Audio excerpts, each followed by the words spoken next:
in particular was sponsored by an anonymous donor. Nobody in the organization really knows who the donor is. They give through a third party. But this is how the financing works for Habitat. We're both the builder and the bank. So donors will give us the upfront capital to build a house, and we build that house, and then we give the home buyer a mortgage, a Habitat mortgage. It's the same as if we went to a bank and had a regular bank and had a mortgage, and they repay us over time. So that money comes in from all of our mortgages. We have well over 300 mortgages right now that are active, and as you can imagine, that's a nice cash flow for Habitat. It creates a very sustainable organization.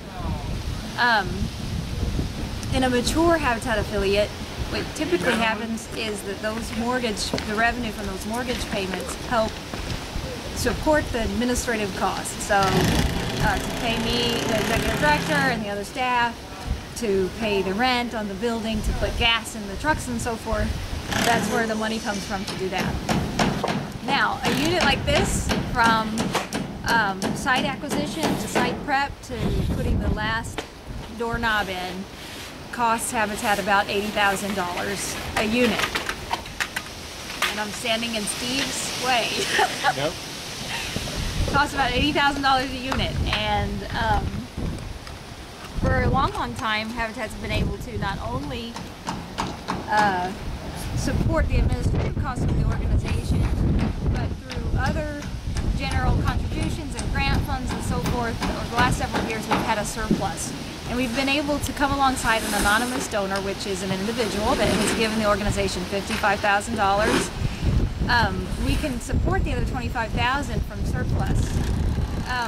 And as things in the world have changed, it's become more and more difficult for Habitat to carry that extra cost. So with each unit we build, we're being very prudent and very careful to make sure that we have secured the full $80,000. So this is different for our house sponsors. It's a learning for everyone,